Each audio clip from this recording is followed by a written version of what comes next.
Hey guys, welcome back to the show. Today we've got with us Jeremy Neves on the show. We're gonna do. This is gonna be a fun conversation. I'm excited. So welcome to the show. Thank you. Jeremy, I asked him what he did earlier, and he said just kind of everything. Right? Yeah. It's hard to give an answer. Yeah. But give us a 20-second to 2-minute overview of all the stuff you're involved in, what you're working on. Then we'll dive deeper into all the stuff. Yeah. My favorite answer when people ask me that actually is I'm trying to figure out what I want to do when I grow up. Yeah. It's a lifelong journey, but I've got a few different things. So one, I'm doing some coaching and some consulting. So I've got a group about 12 guys that I do one-on-one coaching for and some mastermind together. That's personal and business development focused. And that's the most fulfilling thing that I'm doing business-wise today. I love just getting in and working on the self and helping see blind spots. And it's teaching me more than I'm sure it's teaching them. So super fulfilling aspect of what I do. Another thing that I'm doing is I've got a capital company, Akamai Capital, and that's to syndicate funds for private investments. It's a newer thing. It's something that I'm learning. I hadn't raised funds for any of my previous business ventures, and I was intrigued by that and how money works and deal structuring and just being able to go in and look at different businesses and see how they're structured and how deals are structured. I know you know this really well. I'm excited to learn from you on that. And so that's been a really, really fun project that I've undertaken. And you just started this a little bit ago. You're telling me. Yeah, just a couple months. But you've already 6 months done ago. a few multi-million-dollar deals, right? Under your belt. What were Yeah. those deal sizes again? Yeah, so the first one was 2.2, I think, and then 4 million was another one that we did. And I've looked at and worked on probably 6 or 7 others. So, and then I'm also buying dental practices, kind of random. People are like, are you a dentist? I'm like, no, I don't even have good teeth. You've got great teeth, by the way. But you know what's funny, actually? These are fake. I Really? got them knocked out 2 years ago playing basketball. Yeah. An elbow to the face. And anyways, now I got brand new teeth. So there you go. That's how you do Perfect it. teeth. Yeah. So, yeah, we can help with that. Anyone else who's had that Should have gone to issue. your practices. Right? Yeah. So, this is a fairly new venture as well within the last year. Buying dental practices. So we're buying dental practices primarily, all in Georgia right now. I've got a partner out there who's a dentist, and we've got 4 practices. We're going to roll up, go to 15 to 20 practices, optimize them, find the economies of scale, and then exit, sell to a private equity company. Yeah. So that's awesome. That's those are cool. the 3 main areas I'm working on in my business ventures. Jeez, that's fun. Yeah, it's hard to answer. Yeah, what do you do for a living? Yeah. And then when your story goes well beyond before this, this is just all the new exciting stuff for you. Yeah, that's where I'm at. Take us back a little bit to how you started. You started in sales. You told me earlier. It's door to door, right? Right. In college, door to door. Yep. Why did you choose that? And if anybody's in Utah, you know all about door to door sales. But walk us through door to door sales as well, right? The people that come around, pest control, solar. You've got alarm systems that used to be probably. How'd you get into that, and why'd you start in sales? Yeah. So I went on a mission for my church. Yeah. I went on an LDS mission. I served in California, 2 years knocking doors and preaching the gospel to people. Yeah. And talk about a tough sell, right? You come around and you tell them to give up all the things that they enjoy doing, all the fun things, and then also give up 10% of their income, right? As a tithing, It's a tough sell. Yeah. So, I came home from that, and I had a brother-in-law that was knocking doors, selling TV services door to door, and he's like, "Hey, come try this out." And the first day, I'll always remember this. First day, he takes me out and spent about 30, 40 minutes with me prior to going out, showing me the pay scale was probably half of that. The rest of it was, here's the product, here's the service, here's what we offer, and here's the brief pitch. But come watch me. And he would knock the door, and I'd watch, and he'd, do his pitch. We're out here with Direct TV and Dish Network. We're helping people save money on their bill. And he goes through his whole spiel, and he gets in these doors, and he sold 3 or 4 accounts while I was watching him. Wow. Geez. And I was like, wow, this is awesome. And we got in doors left and right. I was like, man, we get in way more doors talking about TV than we did about God. This is fascinating. It's hard to sell religion. It's hard. I did a mission in Taiwan 2 years, spoke Chinese, and that's a hard sell. But maybe Direct TV is a little bit, but still a hard sell. Direct TV, that's hard door to door too. Well, door to door in general is hard. It's You're hard. coming around and people aren't expecting you to be there, and you're imposing on their space. But I saw that, and then he's like, "Hey, do you want to knock some of these doors and you want to try? I'll stand here, give it your best effort, and if you get stuck, just look at me and I'll take over." And I remember knocking that first door, and I was terrified. The biggest thing is I was terrified about him watching me, because he knew whether I was doing it right or wrong. They had no clue, right? Yeah, he's the expert. Yeah, he's the expert, and he just did it so smooth. And I'm trying to remember what he said and how he said it, and it was so clunky, and I felt so uncomfortable. After about 2 or 3 doors, I said, "Hey, bro, can you go on the other side of the street?" And he's like, "What?" And I'm like, "Yeah, I'm nervous about you being here. I'll figure this out, but let me just kind of jump in the fire." So he went on the other side of the street. I go knock doors, and we go until sunset, and I get back together with him. He's like, "So how'd it go?" I was like, "I got 4. He's like, "You got 4 deals?" I'm like, "Yeah." He's like, show me. And I show him all my deals. And I had messed up every single one of them. Like the contracts and I stuff. messed up the contract. I messed up the programming. I messed yeah. up the pricing. Like I had messed them all up. But you got in though. You But were I got indoors in and I got through the them. process. And you right? closed them. Yeah. I might have done it wrong, but I did. So I had to Yeah. go back and talk to each of them. And it was a humbling experience. And I was nervous, but I think I lost 3 of the 4. One of them might have stuck with me, but it felt like a major win. I had learned and so had a ton of success with that. It started out there and I just started seeing the sky's the limit. Mission teaches you that, right? You see people transform their entire life and you grow in leadership roles. And so I went in and I said, hey, what does it take in order to progress in this company? Progression's kind of like a common theme in my life. Yeah. Starting out, mowing lawns, and then it's like, okay, well now how do I own my own lawn mowing? And then I washed windows, and it's like, how do I own my own window washing, Same thing happened here. And I said, how do I progress here? And they said, well, in order to be a manager, first a sales rep, but then to be a manager, you've got to have X amount of sales and then recruit X amount of guys, you can become a manager. Cool. Yeah. There's no timeline? No, just you got to be able to accomplish those things. Great. So I became a sales manager. I was like, what's next? Well, to be a regional manager, you got to have X amount of sales, X amount of guys, and X amount of managers that have X amount of sales, X amount of guys, and you become a regional manager. And so from June of 2008 until May of 2009, I went from a solo sales rep to a regional manager. Wow. And I had 5 managers and 60 reps underneath me. Jeez. And that wasn't because I was an exceptional recruiter and brought all those guys on, but I found key core leaders that brought other guys on and were incredible trainers, arguably better than me at that. And this is mid-recession. Yeah. Well, any correlation there? I had no idea. Oh, really? Didn't? Yeah, because this is my first career move. Yeah. Like I don't own a house.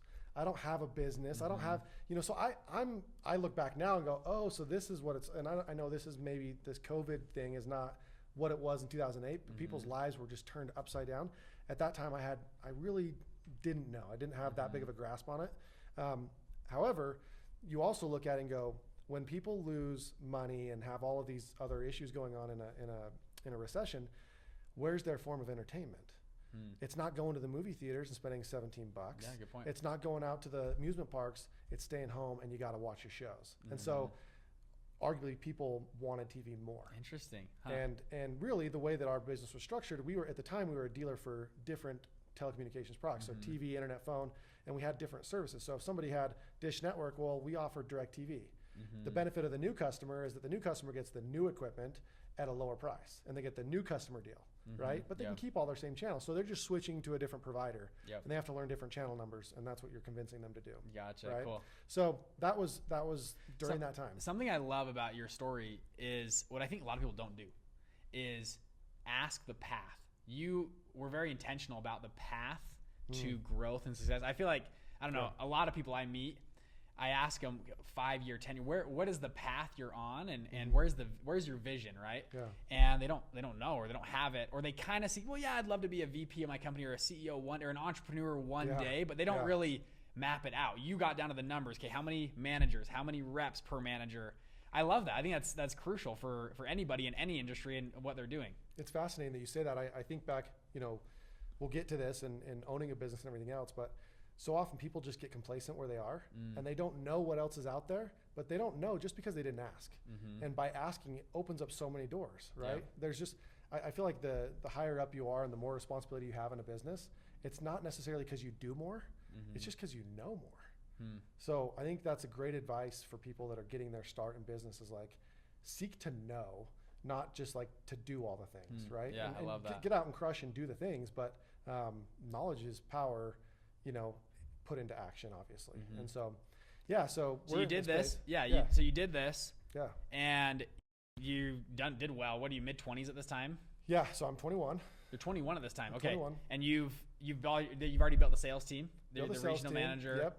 Go out for the summer. So that was from June till May. Yeah. We go out for the summer, 60 guys, right? Yeah. This company, so this is my first summer. If anyone who's listening this is your first summer? It's my first summer. Oh, I didn't do it before my mission. I just got home from my mission and I start knocking. And you've already got 60 guys under you. And now I'm at this summer starting and I'm going, so from June until May, I was just knocking locally and would go on some blitzes or work at a home show. But I'd never left the state and done a summer program, which is totally different. You got to understand housing and market research and all these different elements. Here's the worst part. To make things even worse, this company had never done a summer sales program. They had done year-round programs locally, and there's a vast difference. So here we got a company that's never done a summer program, then you got a regional manager who's never done even a summer as a sales rep running as a regional. Yeah. So the recipe there is you're going to learn. Yep. You're going to learn a lot. You're going to learn a lot. How did it go? What happened? So we finished the summer with 12 guys. Oh, wow. Terrible retention. And those 12 people, you got cousins of mine, you got friends of mine, and you got you got family members of mine that are out there. That's who stuck around to tell you how bad it was. Like everyone else is like, peace, dude. I don't owe you anything, right? Yeah. But you know what ended up happening is, you know, we didn't understand how to do market research. So we went to some markets that, like, I remember the first day we sold in where were we at? Stockton, California, or Reading, or somewhere out there, and the team sold 26 accounts and not one of them qualified. Oh, wow. So just things you just don't know until you've been out there and done it. Yep. Housing, they were signing year-long contracts when we're only out there for a 4-month program, right? Yep. Just all of these elements and getting furniture and all of the stuff. And so we were getting eviction notices on our apartments. If knocking doors isn't hard enough to come home to an eviction notice and you're having to worry about that, we learned a lot of really, really hard lessons during that summer. And so fast forward, I come home at the end of that summer and didn't make what I wanted to make. The company hasn't paid me all of what they needed to pay me. They're in a tough spot. They've leveraged to the hilt. And I'm faced with this decision of like, okay, I see the opportunity and I believe in it and I'm passionate about it, but I feel responsible for the people. I'm putting my name on the line and my reputation on the line. So if I'm going to do that, I need to have more control. And so I went to the company and just let them know, like, I've got to do this. You know, either got to be a partner, I got to go do my own thing. And they hadn't paid me at the time. So they're holding at the the check time, too. about $22,000 is what they owed, and they weren't going to pay some of my people's back ends. And went to bat. They were able to get paid, but they didn't end up paying me. Oh, wow. And they said, we'll pay you as long as you stay. And I'm like, no, it's the other way around. Yeah. You pay me and then I get to decide if I stay. Yeah. And so I ended up having to, you know, take that leap, left the company. And they didn't pay you. They never did. Wow. Geez. Never did. Yeah. I had the chance to go fight it and go legal and everything else. There's a whole story behind all that, but I really just decided I'm going to focus on what I want instead of what I don't want and fighting this thing, more positive energy. And so 2009, so from May until August, I was running with that other company during the summer, came home, and September of 2009, right after my 22nd birthday, started Excite and started my own company. And at that point, I'm like, I don't feel like I can go and ask anyone who just had that experience to come with me. You got to find a new pool of people. You got to find a new pool, and I've got to make sure that I've got the train tracks ahead of the train in order to bring people on. So started out, you know, very, very small, selling the accounts, hiring the technician, then ordering the equipment, answering the phone in a different voice as customer service, like wearing all the hats, making sure we could figure it all out before we went and poured gas into it. And so that was 2009. You're 22 right now. Yep. You guys launch Excite. Yep. Tell me about what happened next. Is that summer? Did you actually be able to recruit people? So were you just doing it yourself for the first year? How did it work? First summer, it was me and my brother-in-law were partners at the time. Okay. And so me and my brother-in-law, and then we brought on 3 or 4 people before the next summer, and we all went out for the summer. I was the single guy. Young single guy. The others were married, so they all had their own apartments. But my apartment was my bedroom, and then the extra bedroom and the living room were all where our storage for our inventory. Oh, geez. And where our computer was for processing, you know, printing out for the routes and everything. So I routed the technicians in the morning, got them their inventory, and then went out and knocked doors all day and managed the team. What were you selling? We were out in Indiana. Indiana. What were you selling? What products? DirecTV, Dish Network, and different internet products. Yeah. Jeez. Okay. See, this true startup stage. Just bootstrap. Just like getting it, and it obviously did well. So what happened? Yeah. So year one, we did 1,000 accounts. Wow. We did just shy. I think it was $900-something thousand in revenue year one. Yeah. And we learned a ton. Yeah. And then next year, we had 10 people, and we grew 50, 75%. I think we actually did about 2,000 accounts. We ended up growing every year over year for 10 straight years. And then exited in end of 2018.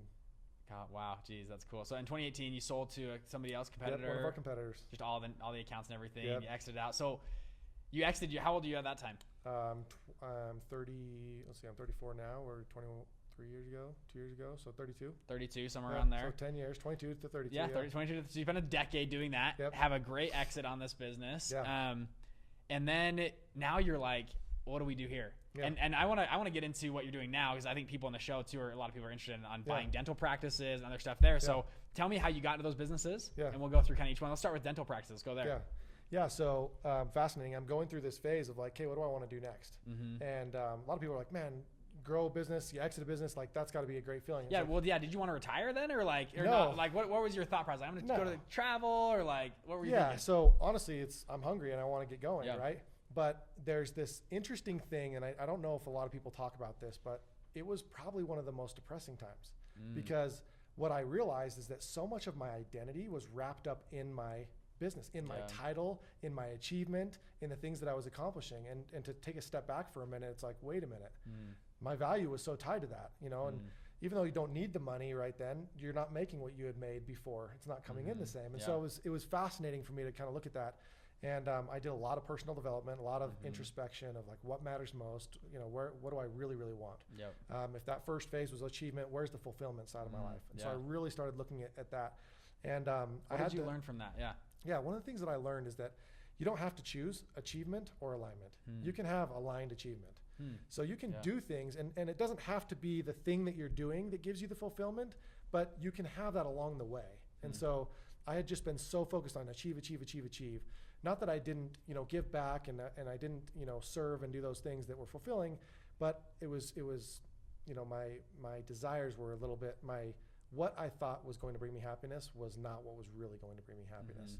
And so I just started, you know, taking meetings with everybody. I started asking questions. I'd be with you, you know, recently meeting you, and I'd be asking your story. I'd ask what you like about your business. I'd ask, you know, why you do, what you don't like, what your greatest challenges were. And I was just trying to take in as much info and go, okay, what do I want? Because I didn't know what I wanted. And as I go through that process, the dental practice comes along because my friend and I were talking. I had done some consulting in the healthcare space. And what I learned in that space was, man, there's a ton of opportunity in the space. Where else today in 2020, 2021, do we have businesses that are using fax machines and pagers? Like doctor, you know what I mean? Like, they still use that technology, right? Geez. It's just ancient, you know, processes and stuff. And so I'm like, there's a lot of opportunity to innovate and to do things there. And there's a lot of money. However, it's highly regulated and there's just a lot of landmines everywhere. And so I was like, talking about opportunity, but I also don't want to be in that space. And he's like, well, what about dental practices? He's like, I've got like an uncle or brother-in-law. I think this is how the conversation started. He's like, and he's a marketing expert. He goes, you know, he wanted me to do some marketing for him, but if I'm going to do the marketing, I might as well just own the whole thing. And I'm like, because he does start to finish, you know, he does the supply side and the marketing side and the fulfillment. So he's like, I might as well just have my own. I'm like, well, can you own a dental practice without being a dentist? And that was the question that led to where we are today. I started going down this rabbit hole of what does it take, you know, and you find out there's 6 states that you can be not be a dentist and still own a practice. The rest of them, you can own the management company that owns all the assets and all of the inventory and all of the non-clinical aspect of it. You can be a dental service organization. And so I just started doing this discovery and more and more came to light. What was fascinating to me in the opportunity, I think the thing that got me the most excited is that most dentists are not business people. They go to dental school. They don't go to business school. And why do they end up owning their own practice? Well, because it's what people do and it seems exciting and you think you want it and you're ambitious about it. So you get out of dental school with all this debt, then you go take on more debt to buy a practice and finance it and all of that. But then you get a few years down the road and you realize, wait a minute, what I really love, what I'm passionate about, I'm a technician. I want to get in and I want to work on those teeth. I don't want to hire. I don't want to fire. I don't want to do payroll. I don't want to worry about all these other elements of the business. I want to clock in, clock out, work 4 days a week and make $250K a year. That's where I want to be. And so I was like, well, that means there could be a really big alignment here. I want to run the business side of it. I want nothing to do with that aspect of it. Let's just find a way that we can synergize and work together. You know what's funny? My mom, her family has 9 siblings, 9 kids total. 6 are dentists or orthodontists or maxillofacial. They're all in that game, and they're exactly where you're at. They run their own practices, and they all have this.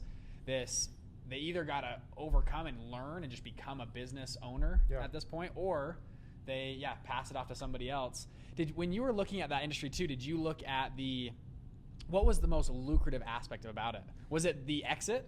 Because you could sell these, you mentioned that earlier, you could sell them to bigger firms. Was that, you're nodding your head, is that the biggest, that was the most lucrative part?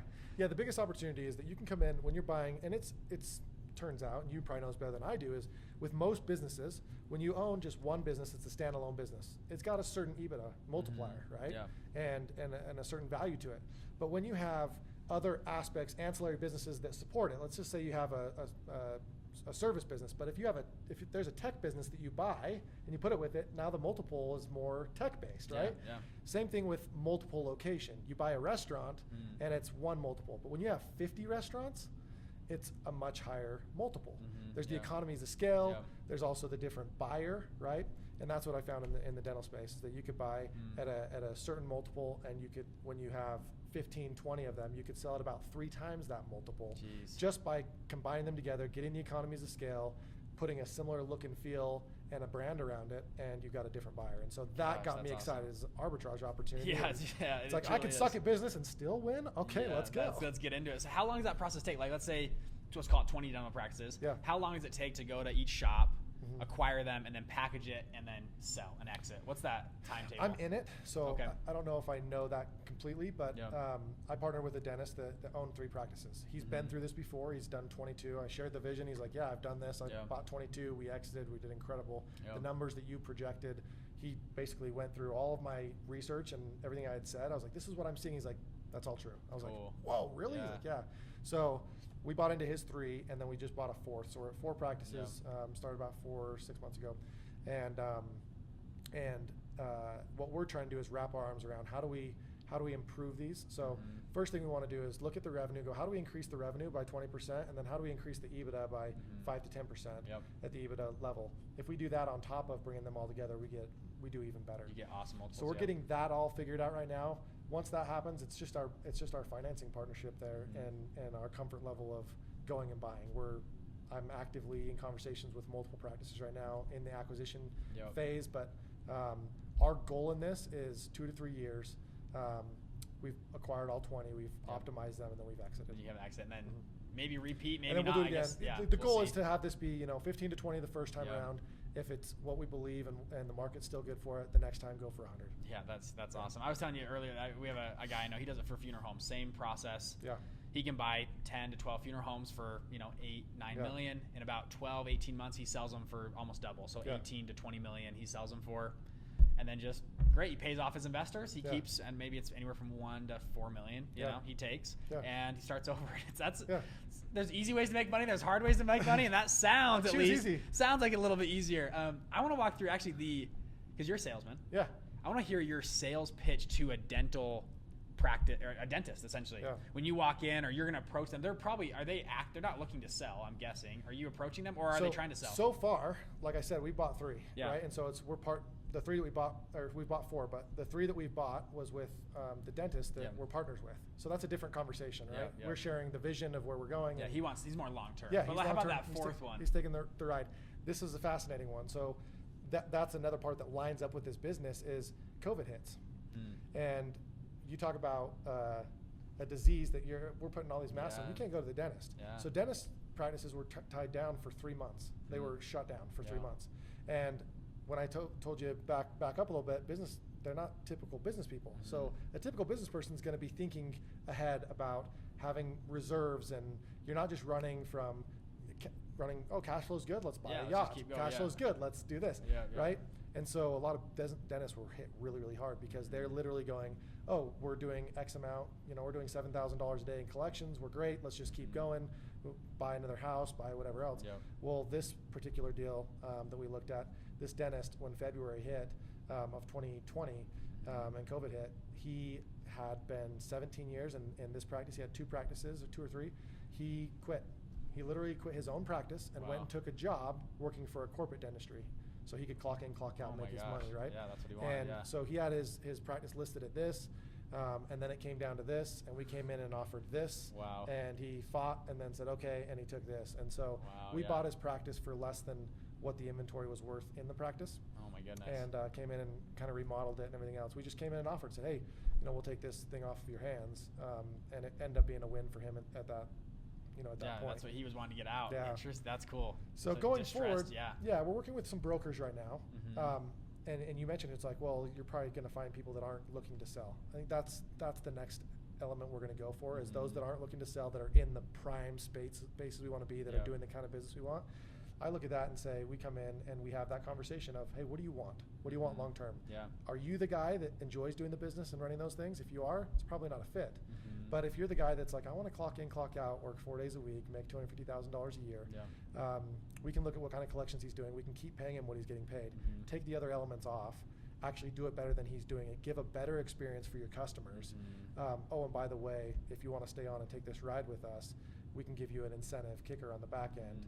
You know, instead of actually potentially buying his practice, you know, let's say 2.5, 3 multiple today, why don't we just take this ride together?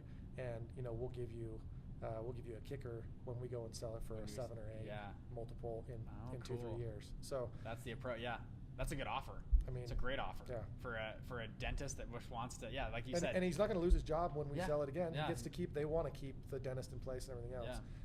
The other dentist that we'll approach is the one that's looking to retire.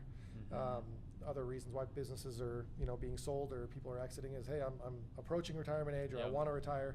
Wonderful, come in, help us do a transition for 6 months to 6 to 12 months. If you can give us that, 3 is plenty usually as well. We'll go find an associate dentist. We'll bring him in.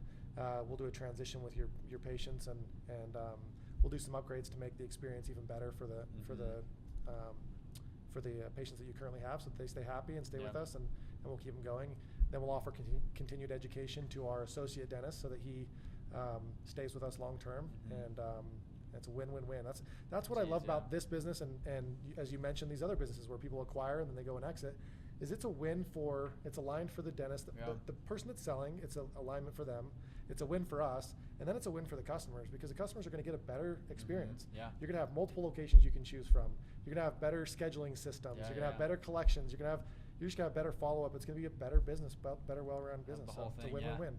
Oh, I love it. And you're early on this. We got to maybe do a follow-up in maybe a year, see where you guys are at. I might think it's all great and I crash and burn, but right now we'll see, but it's looking good. Yeah. And it's interesting with COVID too, that distressed, I didn't think about that. Dentists are out. Yeah, a lot of opportunity in that space. That's pretty cool. Have you using your own money, or you guys raise money at all, or what? Yeah, so I've got the dental partner, and then myself, and we have another partner, and me and the other partner are the financiers of this, and then doing the business side of it. Yeah. Okay. Really cool.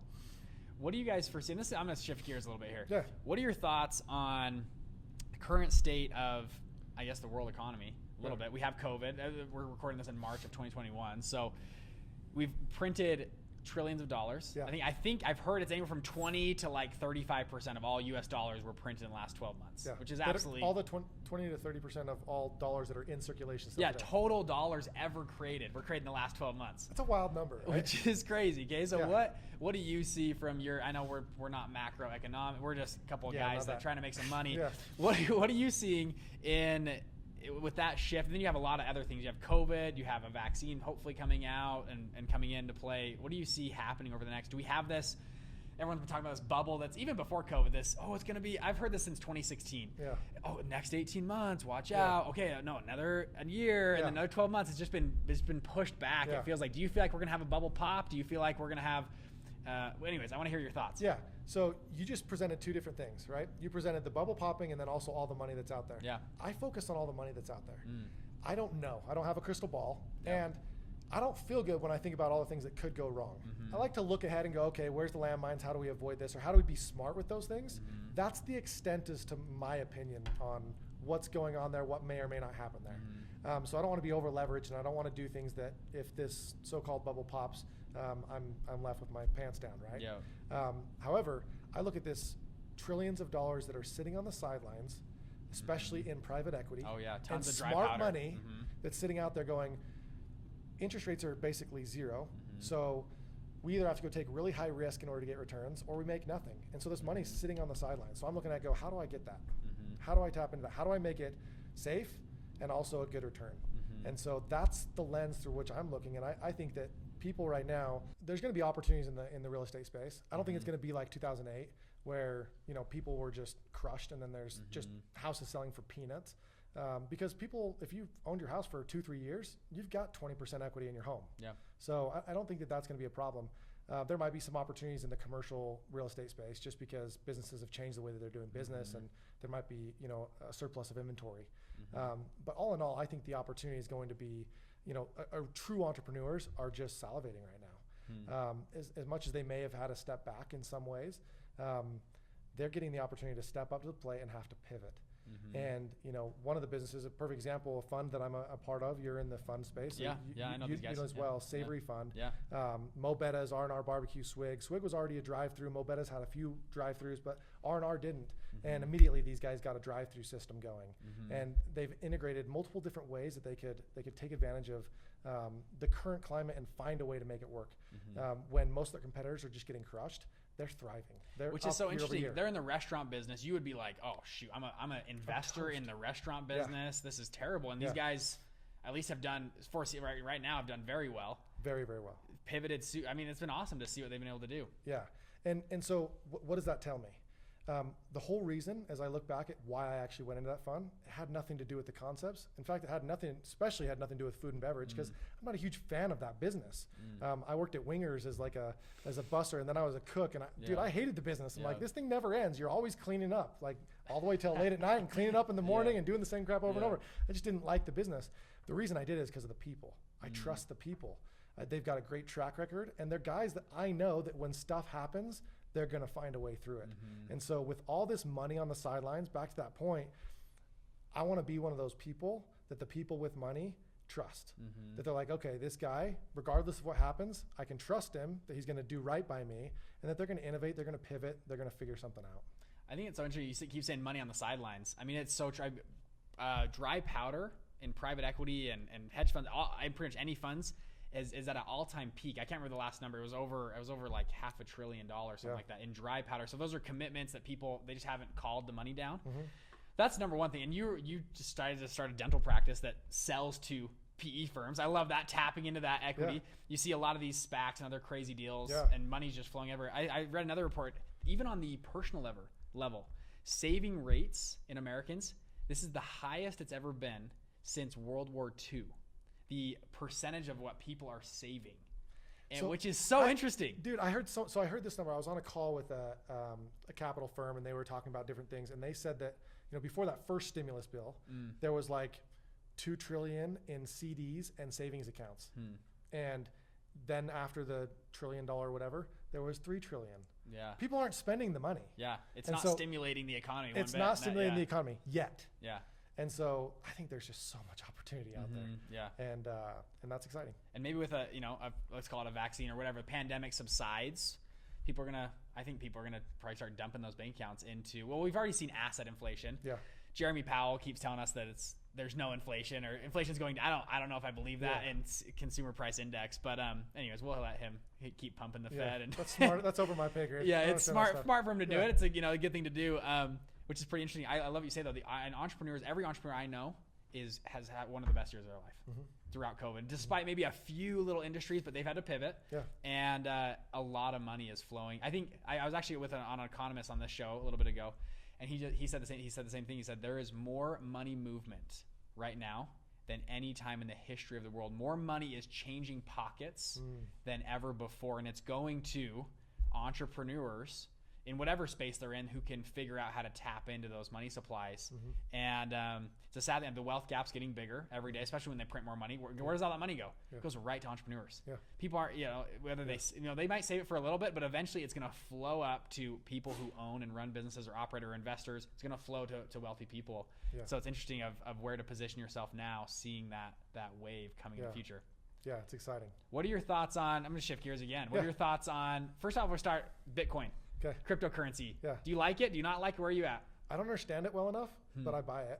It's the only thing where I break that rule of, like, if I don't know what to do or if I don't understand it, I don't invest in it. But I trust enough of the people that, are in it and have experience in it. And maybe it's a little bit of FOMO. I don't know. I guess I can admit that. But it totally is, bro. It's like I bought a bunch of Bitcoin just barely at, like, because you saw it hit like 10 grand. That was like 20 grand. That was at 30, and then it was at 40. And while it's, it was like mid 20s for me. I was like, okay, I'm not going to wait. What? I'm taking my gambling money on the sideline and park it here. But anyways, I learned a good lesson in it. So I think it was 2017, maybe it was 2018, and it was on this run. Yeah. And altcoins were just like spreading like wildfire. Yeah. And I just remember coming into the office, and we'd be working on, we were still running the door-to-door stuff. And I'd have managers and regional managers and VPs and guys coming in and going, dude, get this coin, and da-da-da, and I got this coin, and I've already made 100% return. And it was literally like nobody was focused on the business. Like nobody. And everyone was a genius. Everyone was a genius, and everyone was going to be a millionaire, billionaires, right? And so I had like 20 something coins, and I had a ton of money in there, and I had no clue what any of it was, what it meant. It was literally, if I heard somebody say a coin, I went and bought it. That's literally how ridiculous it had gotten. And, and then we're all in Mexico on an incentive trip, and it's cruising, right? But then it takes a dip, and we're like, oh, it does this all the time. And then it just kept dipping. And we're all like, no, it'll come back. So we kept buying the down, right? Yeah, you're buying the dip. Yeah. And guess what? It just went and went and went. And on my altcoins, the average amount that I lost, if you go into my wallet, was 96% on my altcoins, right? Wow. I lost a ton. Yeah. And it's to the point where it's like, oh, don't even sell that thing that you bought for $7,000 that's worth $200 right now. Yeah. Just hold it. Maybe it busts again or whatever. It's not working your $200 out. So I just held. And then the Bitcoin, I obviously held as well. And Bitcoin, so you held in. You didn't sell out. Didn't you sell. Said, I'm already here. Loss. We'll see, whatever. Yeah. And it was the best thing that happened for our business on one point, because now guys started focusing on work again. They weren't just going to be rich; they had to work now. And then just to see what it's done here, I'm like, okay, I can see it's gotten enough traction. It's not just a hype thing. Smart money's getting into it. Yeah, that's very, very reassuring. There's a finite amount, and if you look at, hey, look, we've printed 40% of the money in circulation over the last year. This isn't something you can just go and print more of. And I think the use case and the functionality of it, the speed, the lack of resistance that's there, business, those are the two words. Like, how fast can you go and how much resistance can you remove from the equation? That's what I understand about the idea of it. And so I'm a believer. I've got some money in it. I'm not somebody holding thousands of coins and going, I was smart early on, but I've got enough to be excited and cheer for it. Yeah. I love it. I think that's pretty funny too about your sales guys. It's so true. We've experienced the same thing. I have a couple guys that work for me that are trading like crazy right now. And it's been we've had this enormous bull market and everyone's making money. Everyone's a genius. Everyone, I love that quote too. Everyone's a genius, and about Bitcoin until it goes down, which I think is so funny. It's funny too whenever Bitcoin dips, because you see all these guys on Instagram or whatever. Every time Bitcoin's up, they're posting about it. You see it everywhere, right? Bitcoin's up, and then the moment it dips, like, just crickets, right? No one says it. I just think it's hilarious that happens. Okay, so, and that's cool that you kept your coins, and awesome. Congrats on you. It's at least as of today, it's done well. And NFTs, non-fungible tokens. Yeah, don't understand it yet. I don't really get it. I mean, I've read up on it. I was like, man, should we launch one? Do you want to start an NFT? Dude, I want to learn. I want to learn how. It's a lot of money, right? There's a lot of money flowing to it. It's kind of interesting. So we'll see. Have you gotten any of those? No. Again, I heard the term for the first time 2 weeks ago. So I don't know where my head's been, but literally 2 weeks ago I heard it on a Clubhouse room. And I was like, should I ask, or is this like really common knowledge? Like, this is common knowledge. This isn't one I ask in front of like 250 people. So I Googled it, and I think I came up with a different term for NFT, and then I ended up like listening more and then finding, okay, non-fungible tokens. Okay, cool. So I think I read something that Gary Vee put out, and I started to understand that. Owning a lot of it's in art right now, but I need to understand it a little bit better before I do anything with it. It's so, and get back to the point you're saying, there is so much money flowing to everything right now. And if you can just put your bucket out and catch some of it, that's what it seems like, at least currently. It just seems like that way. We've seen that in our businesses and everything. We just took our first crypto payment as somebody bought one of our programs and stuff, and we took. That's awesome. I was like, "You want to send me Bitcoin?" I gave him my little number, and it went through, and it was kind of cool. That's exciting. I guess people have done that for years, but for me, it was the first time, which I thought was kind of cool. I want to ask you another question. You mentioned about the Savory Fund, investing in there. From a LP point of view, I'm sure you get pitched all the time. What pitches? So if people are watching this show, they want to pitch someone like you that's wealthy and maybe wants to put some money in. What's pitches that get through to you, and what's pitches that you're like, nah, I would never talk to that person? What if some good examples of people that have approached you and you're like, I like that guy. Maybe you didn't even know him beforehand, and they somehow were able to, like, like and trust them, and you're like, yeah, I would actually put money into that. Walk us through that. Yeah, I'll tell you my path on that one is so. First, I heard about it from a friend and business partner of mine. He's like, I'm putting some money into this thing. actually he had told me prior to the fund opening up that he was involved in the 4 Foods group, and he was very satisfied with it, had done really well, and the people that were doing it were great stewards of his money. Yeah. And then when I heard the Savory was coming out and they're doing a similar concept, I had a good idea of who these people were. I had spent a little bit of time with them out on the racetrack doing some of the fun stuff. Yeah. And I built a rapport with them. So you had a good relationship. You had a referral, and then you built a good relationship. And then I built a good relationship. Cool. And for me, it was, okay, what's your track record? And what is your vision for this? And their vision was, it made tons of sense. And then I liked the guys and I trusted them. Like I felt like it, you know, some people come and they approach you with like, you can't miss out on this opportunity. Like, we're doing you a favor by letting you in on this. That doesn't feel good to me. Because it's like, well, if you're doing me, like, I know you're a nice guy, but like, there's also something in it for you. And so when people are just transparent with me, they're like, look, this is what's in it for us. This is what we're trying to do. This is massive for us. And here's the opportunity for you to take the ride. We'd love to have you. We want you, but we don't need you. We'll figure, you know. And so you can do that mix of those things. And I was just like, okay, I trust you. Let's take this ride. And ever since, they've proven every aspect of that true. And so that's been the formula for me. You're going to put more money in, as they continue to grow. Yeah.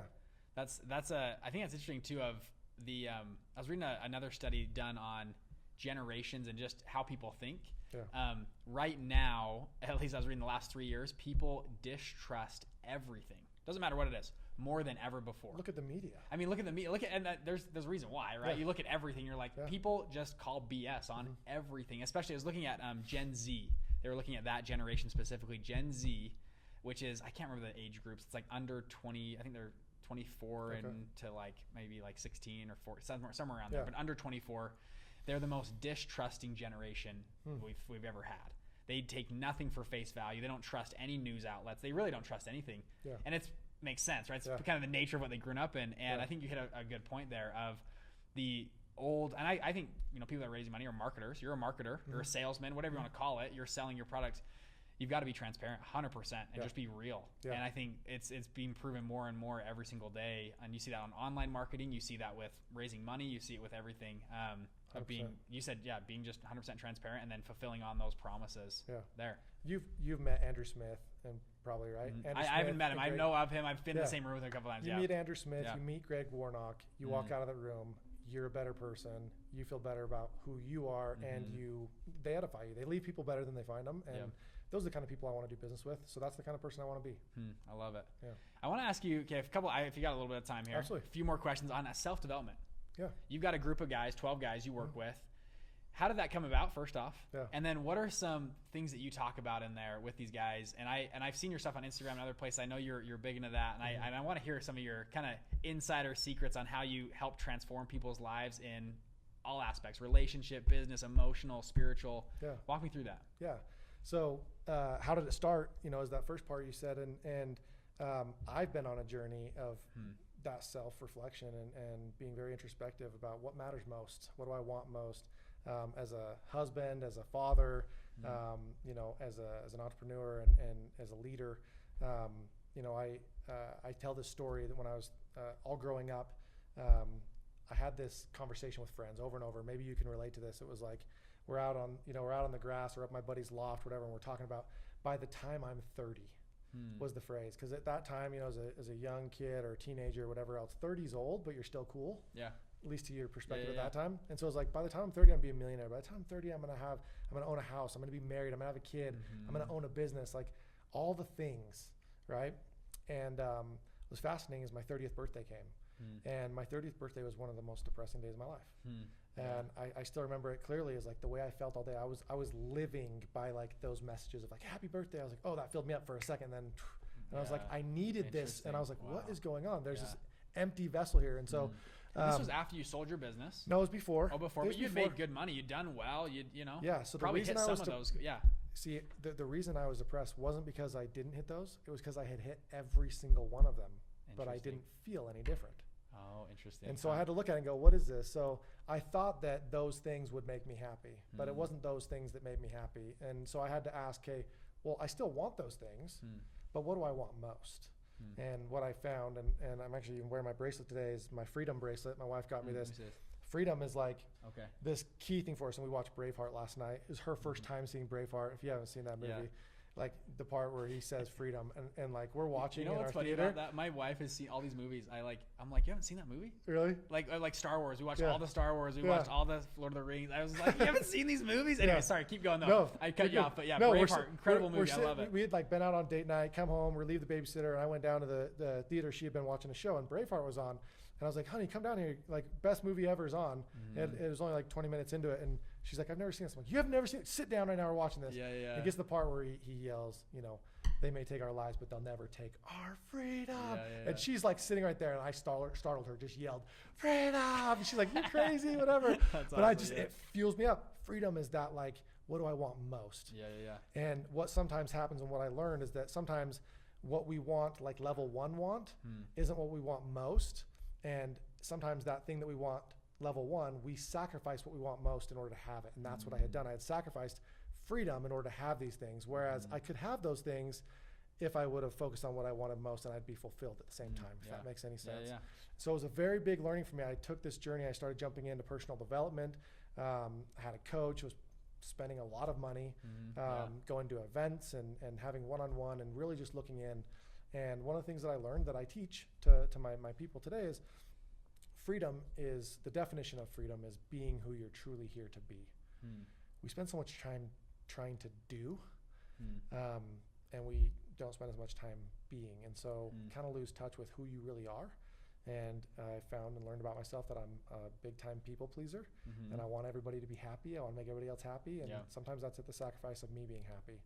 And so, I wanted to do this for other people because I had just received an incredible gift. But I didn't know how to start. And unlike other businesses, my pattern for starting other businesses is start and then learn and then pivot and then go. And I didn't feel like I could do that with this business because I'm like, what I'm doing is so important. I can't do that with people's emotions.